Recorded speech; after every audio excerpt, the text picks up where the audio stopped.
خود قرآن پاک میں اللہ نے اپنے نیک بندوں کے اوصاف بیان فرمایا، تتجافى جنوبهم عن المضاجع يدعون ربهم خوفا وطمعا، کہ اللہ کے نیک بندے وہ ہیں کہ جن کی کروٹیں، جن کے پہلو، جن کی کروٹیں خواب گاہوں سے جدا رہتی ہیں، وہ آرام نہیں کرتے، سکون نہیں لیتے، وہ جاگتے رہتے ہیں، اللہ کی بارگاہ میں سجدہ کی حالت میں رہتے ہیں۔ تتجافى جنوبهم عن المضاجع يدعون ربهم، کہ ان کی کروٹ گاہیں ان کی خواب گاہوں سے جدا رہتی ہیں، وہ اپنے رب کو پکارتے ہیں ڈرتے ہوئے اور امید کے ساتھ۔ اللہ کے نیک بندے ایسے ہوتے ہیں۔ ہمارے غوث پاک جن کی ہم 11ویں مناتے ہیں، ان کا معمول یہ تھا کہ آپ نے 15 سال 15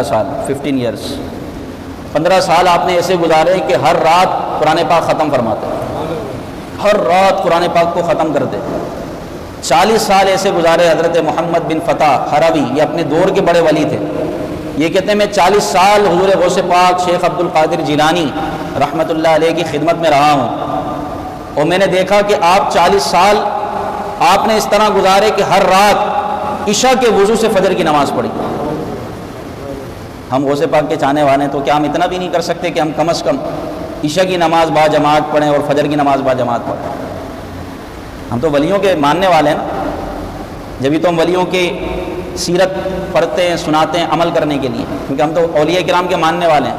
ہم ان لوگوں میں سے تو ہیں نہیں جو اولیاء کے منکر ہیں، ہم تو اولیاء کے ماننے والے ہیں، کیونکہ اولیاء کی تعلیمات، اولیاء کے فضائل، مناقب اللہ نے قرآن میں بیان فرمائے، الا ان اولیاء اللہ لا خوف علیہم ولا هم یحزنون، اللہ کے ولیوں پر نہ کوئی خوف ہے نہ وہ غمگین ہوتے ہیں۔ تو الحمدللہ اولیاء پاک کے ماننے والے ہیں، تو اب سے انشاءاللہ ان کی سیرت پر بھی عمل کریں گے۔ سبحان اللہ۔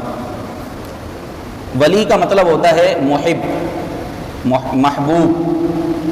ولی کا ایک مطلب ہوتا ہے قریب، قریب ہونے والا، یعنی جس کو اللہ تبارک و تعالیٰ کی بارگاہ کا قرب مل جائے اس کو بھی ولی کہتے ہیں۔ سمجھ آ رہی ہے؟ ولی کا ایک مطلب ہوتا ہے دوست، اور ایک مطلب ہوتا ہے مددگار۔ یہ سارے ولی کے معنی ہیں، مددگار، دوست، محبوب، قریب رہنے والا، اللہ کے رحمتوں کے قریب رہنے والا، اس کو بھی ولی کہتے ہیں۔ پھر یہ جو قرب جس بندے کو حاصل ہوتا ہے اللہ کی بارگاہ کا، یہ ایسے ہی حاصل نہیں ہوتا۔ بخاری شریف کی صحیح ترین حدیث پاک ہے جس میں اللہ تبارک و تعالی ارشاد فرماتا ہے لا یزال العبد یتقرب الی بالنوافل۔ اس کو توجہ سے سنیں حدیث پاک۔ اللہ پاک فرماتا ہے میرا بندہ میرے قریب ہوتا رہتا ہے نوافل کے ذریعے۔ نفل نماز کی کثرت کرتا ہے، فرض تو پڑھتا ہی پڑھتا ہے، نوافل کی کثرت کر کے میرا قرب حاصل کرتا رہتا ہے، میرے قریب ہوتے رہتا ہے نوافل کی کثرت کر کے، کیونکہ فرض تو پڑھنا ہی پڑھنا ہے، فرض تو پڑھنا ہی ہے۔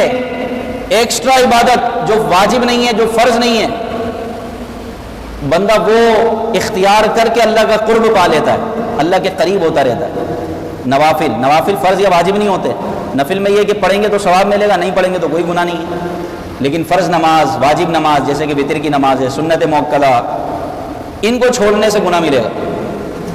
لیکن جو نفل نماز ہے وہ تو ایکسٹرا عبادت ہے، تو اس نفل نماز کی برکت کیا ہے؟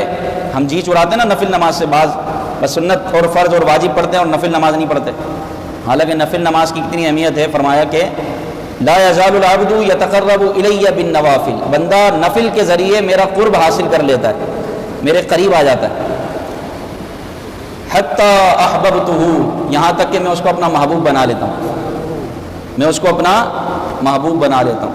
یعنی فرض کے ساتھ ساتھ نفل عبادات بجا لانا اللہ کو بڑا پسند ہے، اتنا پسند ہے کہ اللہ تعالیٰ اگر اس کی عبادت کو قبول فرما لے، اس نفلی عبادت کو، تو اللہ اس کو اپنا محبوب بنا لیتا ہے۔ سبحان اللہ۔ آج سے نیت کر لیں نفل پڑھنے کی، کم از کم وہ نفل تو پڑھیں جو نمازوں کے ساتھ متصل ہیں، جیسے ظہر کے بعد 2 نفل سنتوں کے بعد، اسی طرح عشاء کے مغرب کے بعد سنتوں کے بعد جو 2 نفل ہوتے ہیں، عشاء کے بعد 2 مرتبہ نفل پڑھنے کا موقع ملتا ہے، 2 سنتوں کے بعد اور وتر کے بعد، اور پھر اس سے آگے بڑھ کر اشراق و چاشت، اوابین، صلاۃ التوبہ، صلاۃ الحاجت، یہ ہمارے آقا صلی اللہ علیہ وسلم کے معمولات میں سے تھے، اشراق و چاشت۔ اسی طرح تحیۃ الوضو، یعنی وضو کرنے کے بعد 2 رکعت پڑھنا، 2 رکعت نفل پڑھنا، اس کو تحیۃ الوضو کہتے ہیں۔ مسجد میں داخل ہو کر اگر مکروہ وقت نہ ہو تو 2 رکعت پڑھنا نفل کی، اس کو تحیۃ المسجد کہتے ہیں۔ یہ ہمارے آقا صلی اللہ علیہ وسلم کے معمولات میں سے تھا۔ اور تحیۃ الوضو یہ وہ عظیم الشان نماز ہے کہ جب آپ بے وضو ہوں تو وضو کر کے 2 رکعت نفل پڑھیں۔ اس کی فضیلت میں یہ ہے کہ میرے آقا صلی اللہ علیہ وسلم نے حضرت بلال سے فرمایا، اے بلال تم ایسا کون سا عمل کرتے ہو کہ میں نے تمہارے قدموں کی آواز جنت میں سنی ہے۔ حضرت بلال حبشی وہ ابھی زمین پہ ہیں لیکن ان کی قدموں کی آواز جنت میں۔ صحیح حدیث پاک حضور نے پوچھا کہ اے بلال کون سا ایسا عمل کرتے ہو کہ تمہارے قدموں کی آواز ہم نے جنت میں اپنے آگے آگے سنی ہے۔ میرے آقا کی سماعت کا عالم کیا ہے کہ فرش پہ بیٹھ کے جنت کی باتیں سن رہے ہیں، قدموں کی آہٹ۔ اور اس سے صحابی رسول کے مقام کا بھی پتہ چلا کہ وہ چل رہے تو فرش پر ہیں لیکن ان کا مقام اتنا بلند ہے کہ ان کے قدموں کی آہٹ جنت میں محسوس کی جا رہی ہے۔ تو حضرت بلال کہتے ہیں کہ یا رسول اللہ اتنا کوئی بڑا عمل تو نہیں ہے، ہاں میرا ایک عمل ہے، ایک عادت ہے کہ میں جب بھی بے وضو ہوتا ہوں وضو کر کے 2 رکعت نفل پڑھتا ہوں، جس کو تحیۃ الوضو کہتے ہیں، یہی میرا عمل ہے۔ فرمایا اسی وجہ سے تمہارے قدموں کی آواز جنت میں سنائی گئی۔ بظاہر ایک سادہ سا چھوٹا سا عمل ہے لیکن اس پر عمل کرنا بڑا مشکل ہے، مشقت والا کام ہے۔ اللہ ہمیں عمل کی توفیق عطا فرمائے۔ تو نبی پاک صلی اللہ علیہ وسلم نے فرمایا، اللہ پاک فرماتا ہے کہ جب میرا بندہ نوافل کی کثرت کرتا ہے تو میں اس کو اپنا محبوب بنا لیتا ہوں۔ اب جب بندہ اللہ کا محبوب بن جائے، اللہ اکبر، اللہ کا محبوب بن جائے، محبوب کا مطلب یہ ہے کہ اللہ اس سے محبت کرنے لگ جائے۔ جس بندے سے اللہ محبت کرے آپ بتائیں اس کا عالم کیا ہوگا۔ پوری دنیا رب سے محبت کرتی ہے اور ہم بھی یہی دعا کرتے ہیں اللہ ہمیں اپنی محبت نصیب فرمائے۔ محبت میں اپنی گما یا الہی، نہ پاؤں میں اپنا پتہ یا الہی۔ لیکن آپ ذرا غور کریں میرے پیارے اسلامی بھائیو، جس سے اللہ محبت کرے تو پھر پتہ کیا ہوتا ہے؟ حدیث میں بیان فرمایا، کنت سمعہ الذی یسمع بہ، جس سے میں محبت کرتا ہوں، جس کو میں اپنا محبوب بنا لیتا ہوں تو پھر میں اس کے کان بن جاتا ہوں جس سے وہ سنتا ہے، وبصرہ الذی یبصر بہ، اور پھر اس کی آنکھیں بن جاتا ہوں جس سے وہ دیکھتا ہے، اس کے ہاتھ بن جاتا ہوں جس سے وہ پکڑتا ہے۔ یعنی اب اس کا دیکھنا محض اپنی وجہ سے نہیں ہوتا، اس کے دیکھنے میں، اس کے سننے میں، اس کے بولنے میں، اس کے پکڑنے میں اللہ کی طاقت، قوت اور اللہ کی رحمت شامل ہو جاتی ہے۔ اب جب وہ دیکھتا ہے تو صرف دیوار کو نہیں دیکھتا، دیوار کے پیچھے تک کو دیکھتا ہے۔ وہ سنتا ہے تو برابر والے کو نہیں سنتا، دنیا سے اس کو جہاں کہیں سے پکارا جائے وہ اس کو بھی سنتا ہے، کیونکہ اب اس کی سماعت محض اس کی سماعت نہیں ہے، اللہ کی طاقت و قوت اس کی سماعت میں شامل ہو گئی۔ یہ حدیث میں جس کے کان رب بن جائے، اللہ تعالیٰ جسم سے پاک ہے، اللہ کان کیسے بن سکتا ہے بندے کے؟ اللہ ہاتھ کیسے بن سکتا ہے بندے کا؟ اللہ زبان کیسے بن سکتا ہے بندے کی؟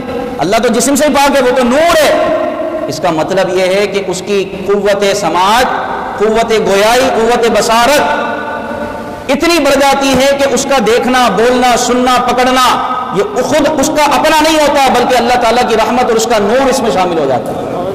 اب پھر بتائیے بندے کی طاقت کتنی ہوگی۔ اس لیے اولیاء کرام اپنی جگہ پر بیٹھ کر میل و دول دیکھ لیا کرتے تھے، کیونکہ ان کی سماعت، ان کی بصارت میں اللہ کی طاقت و قوت شامل ہوتی تھی۔ یہ ہماری طرح تھوڑی ہوتے تھے، کیونکہ یہ اللہ کے محبوب ہیں۔ اب آپ بتائیں جس پر اللہ کی محبت کا اور اللہ کے نورانیت اور رحمت کا عرفان جاری ہو جائے اس کا عالم کیا ہوگا۔ بھائی آج کل بھی کسی صدر سے اگر کسی کے تعلق ہوں تو وہ تو ویسے ہی انعام و اکرام میں پورا غرق ہو جاتا ہے۔ یعنی دنیاوی لیول پہ بھی اگر دیکھیں کسی کا تعلق ہے کسی صدر سے، وزیر اعظم سے یا اس کے کسی چاہنے والے سے تو جناب اس کی تو دنیا روشن ہو گئی، جو انعام و اکرام اس پر برستے ہیں، پروٹوکول ملتا ہے، جہاں جاتا لوگ آگے پیچھے گھومتے ہیں۔ ارے جو کسی دنیا دار شخص کے منصب کے ساتھ تعلق جس کا مضبوط ہو جائے اس کو اتنا پروٹوکول ملے، تو جو تمام مخلوقات کا خالق ہے جب اس سے کسی اللہ کے نیک بندے کا تعلق مضبوط ہو جائے تو بتائیے اللہ کا انعام و اکرام اس پر کیسا نازل ہوگا۔ بات سمجھ رہے ہیں؟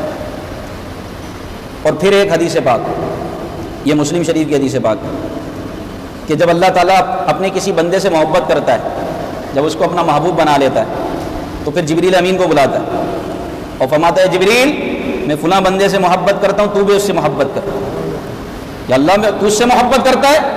اللہ فرماتا ہے کہ میں اس سے محبت کرتا ہوں، تم بھی اس سے محبت کرو۔ جبریل امین بھی اس سے محبت کرتے ہیں۔ پھر جبریل امین اہل آسمان میں یہ اعلان کرتے ہیں کہ سنو فرشتو، اے آسمان والو، اللہ فلاں بندے سے محبت کرتا ہے، تم سارے مل کر اس سے محبت کرو۔ اور پھر لوگوں کے دلوں میں اس بندے کی محبت ڈال دی جاتی ہے جس سے اللہ محبت. تو اللہ تعالیٰ ہم تو یہ دعا کرتے ہیں ہم اللہ سے محبت کرنے میں کامیاب ہو جائیں، لیکن یہ اللہ کے اولیاء یہ وہ ہیں کہ جن سے اللہ محبت فرماتا ہے، یہ اللہ کو راضی کر لیتے ہیں. اتنی عبادت کرتے ہیں، اتنی عبادت کرتے ہیں، اللہ کا اتنا حکم مانتے ہیں کہ اللہ ان سے راضی ہو جاتا ہے. رضی اللہ عنہم ورضوا عنہ، اللہ نے ان کو اللہ سے یہ راضی ہو گئے اور اللہ ان سے راضی ہو گیا. انہوں نے اللہ کو راضی کر لیا، اللہ ان سے راضی ہو گیا. اب جس سے رب راضی ہو جائے تو بتائیے اس پر انوار و تجلیات کی کیسی بارش برستی ہے. لوگوں کے دل اللہ اس کی طرف پھیر دیتا ہے. وہ سادہ سی چٹائی پہ بیٹھے ہوتے ہیں، سادہ سے لباس میں ملبوس ہوتے ہیں، کوئی غمزدہ آتا ہے، کوئی پریشان حال آتا ہے، کوئی مسکین آتا ہے، محتاج آتا ہے، وہ کندھے پہ ہاتھ رکھ کے کہتے ہیں اللہ کرم کرے گا، ساری مشکلات دور ہو جاتی ہیں.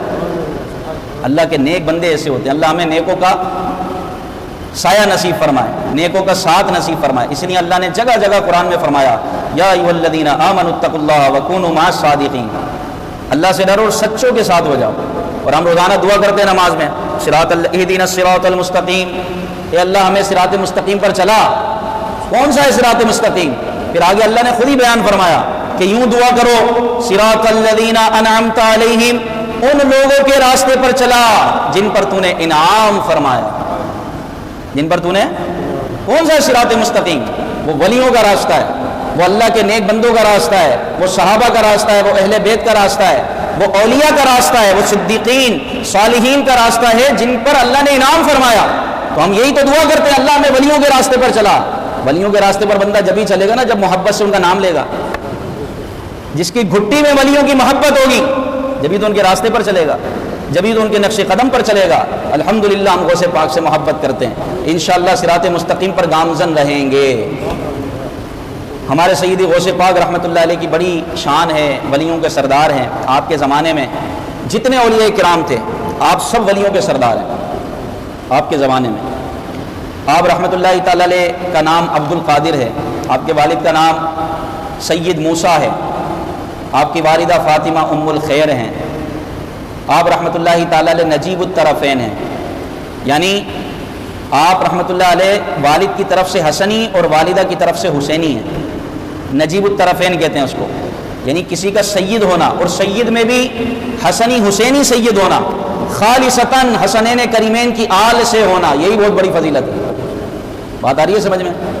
امام اہل سنت جب آپ کا ذکر سنتے ہیں، ذکر کرتے ہیں تو کیا کہتے ہیں؟ نبوی می علوی فصل بطولی گلشن، نبوی می علوی فصل بطولی گلشن، حسنی پھول حسینی ہے مہکنا تیرا.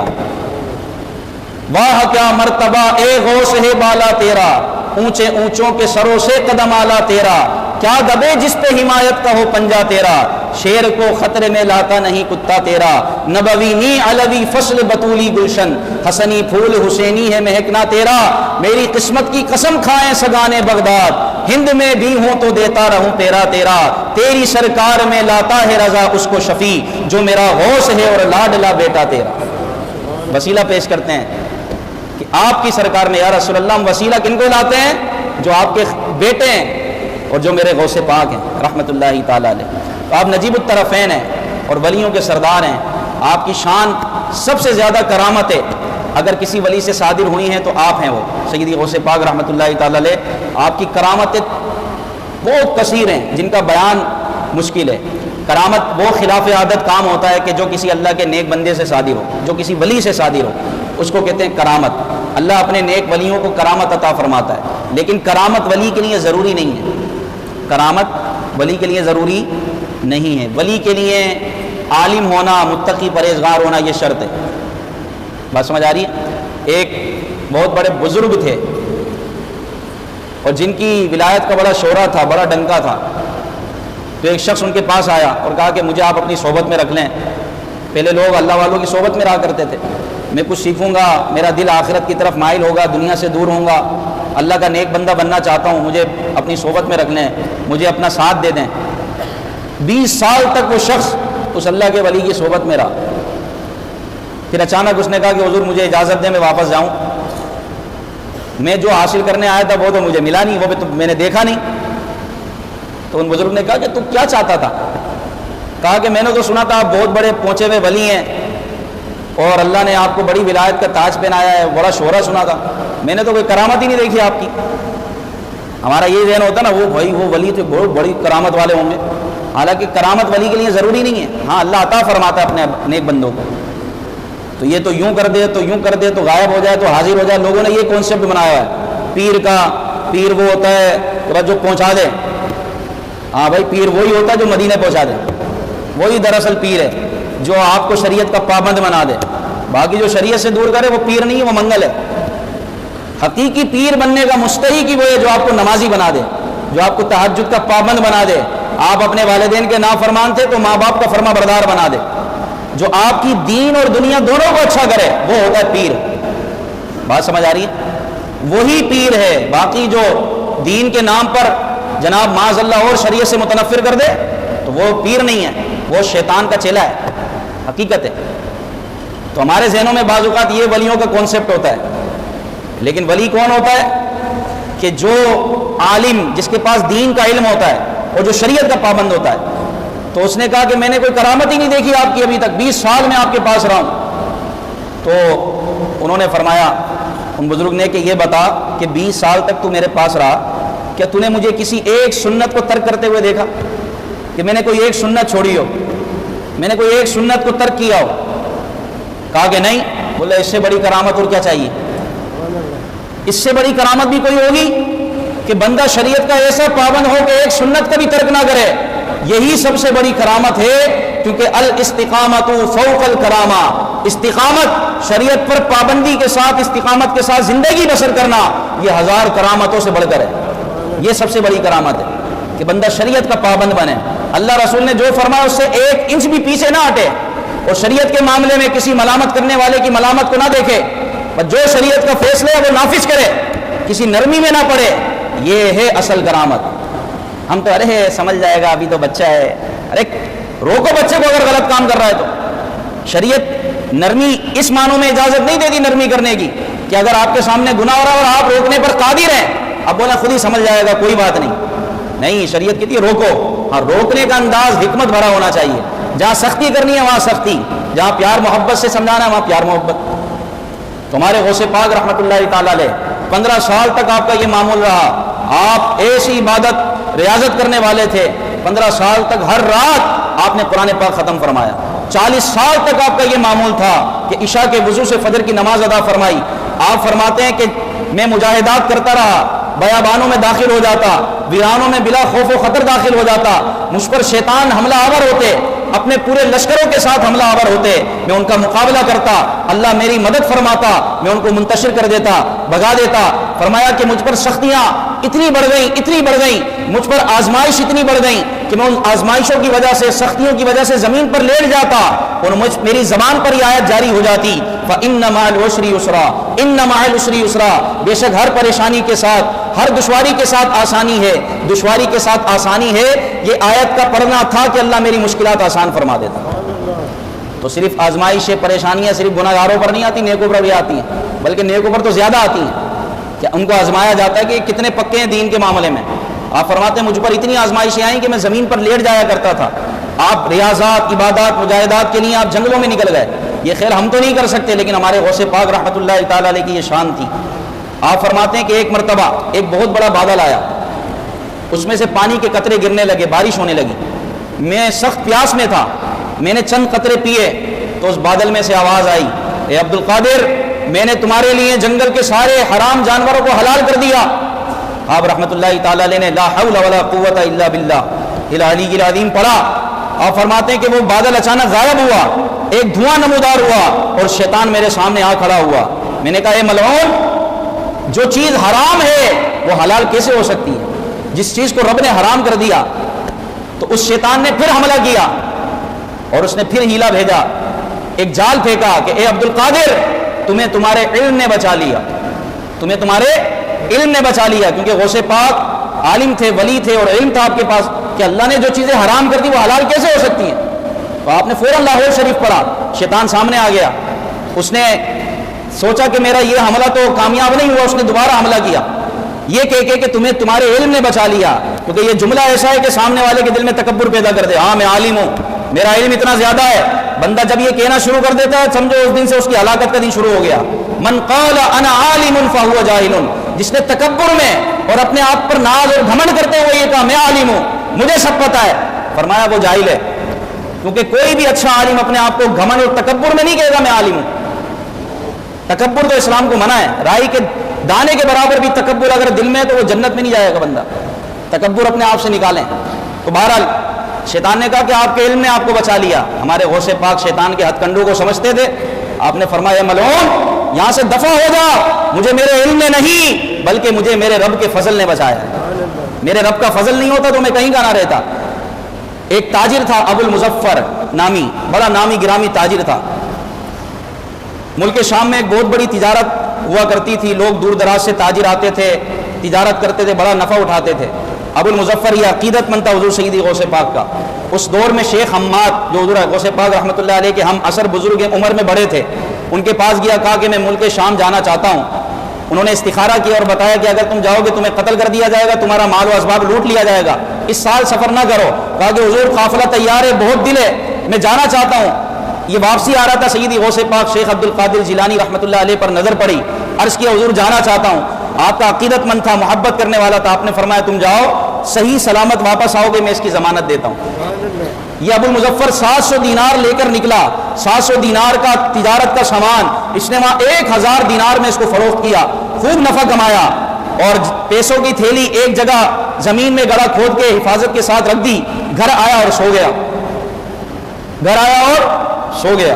اس نے خواب میں دیکھا کہ عرب کے بدوؤں نے حملہ کر دیا, عرب کے ڈاکوؤں نے حملہ کر دیا, اس کا سارا مال لوٹ لیا, یہاں تک کہ خنجر لے کر اس کے آگے بڑھے اور اس کو قتل کرنے لگے. خواب میں جیسی خنجر اس کے گلے پر لگا, اس کی آنکھ کھل گئی اور یہ گھبرا گیا. اور پھر اس کو یاد آیا میرے پیسے, بہت ذہن پر زور ڈالا, یہ بھول چکا تھا میں نے پیسے کہاں رکھے. لیکن پھر جب زور ڈالا ذہن پر تو اس کو یاد آیا کہ میں نے فلاں جگہ اپنے پیسے دبائے. فوراً ادھر گیا, جب دیکھا تو پیسے صحیح سلامت تھے, اس کی رقم صحیح سلامت تھی. فوراً صبح ہوئی, صبح اپنا مال و اسباب جو باقی بچا تھا, اپنے پیسے, اپنی رقم لی اور واپس بغداد کی طرف سفر کیا اور پھر بغداد میں داخل ہو گیا. اب جب وہ صحیح سلامت بغداد آ گیا, اس نے کہا کہ پہلے شیخ حماد کے پاس جاؤں کہ جنہوں نے کہا تھا کہ تیرا مال و اسباب لوٹ لیا جائے گا, تجھے قتل کر دیا جائے گا, یا حضور سیدی غوث پاک کی بارگاہ میں جاؤں. اتنے میں شیخ حماد سامنے ہی آتے ہوئے نظر آئے. انہوں نے کہا کہ جاؤ پہلے شیخ عبد القادر جیلانی کے پاس, کہ انہوں نے تمہارے لیے اپنے رب سے دعا کی, اللہ تعالیٰ نے تمہارے ساتھ جو معاملہ ہونے والا تھا وہ خواب میں تبدیل فرما دیا, وہ خواب میں تبدیل فرما دیا. جب اس نے یہ سنا تو اس کی عقیدت اور بڑھ گئی. یہ فوراً حضور سیدی غوث پاک رحمۃ اللہ علیہ کی بارگاہ میں حاضر ہوا اور ابھی کچھ کہنا چاہتا تھا کہ سیدی شیخ عبد القادر جیلانی میرے غوث پاک رحمۃ اللہ علیہ نے فرمایا کہ ابو المظفر سنو, شیخ حماد نے جو تم سے کہا صحیح کہا, میں نے تمہارے لیے اپنے رب سے 70 مرتبہ دعا کی کہ یا اللہ اس کے ساتھ جو حقیقت میں ہونے والا ہے اس کو خواب میں تبدیل فرما دے. میرے رب نے میری دعا قبول فرمائی, اور جو تمہارے ساتھ حقیقت میں ہونے والا تھا اللہ نے وہ خواب میں تبدیل فرما دی. واہ کیا مرتبہ اے غوث ہے بالا تیرا, اونچے اونچوں کے سروں سے قدم آلا تیرا. مریدی لا تخف اللہ ربی, آپ فرماتے ہیں میرے مرید نہ گھبرا, میرا رب اللہ ہے, انشاءاللہ میرا رب تمہیں رسوا نہیں ہونے دے گا. تو یہ اولیاء کرام کے فیضان اور ان کی کرامتوں اور ان کی عنایتوں کا سلسلہ ہے. اللہ پاک ہمیں عمل کی توفیق عطا فرمائے.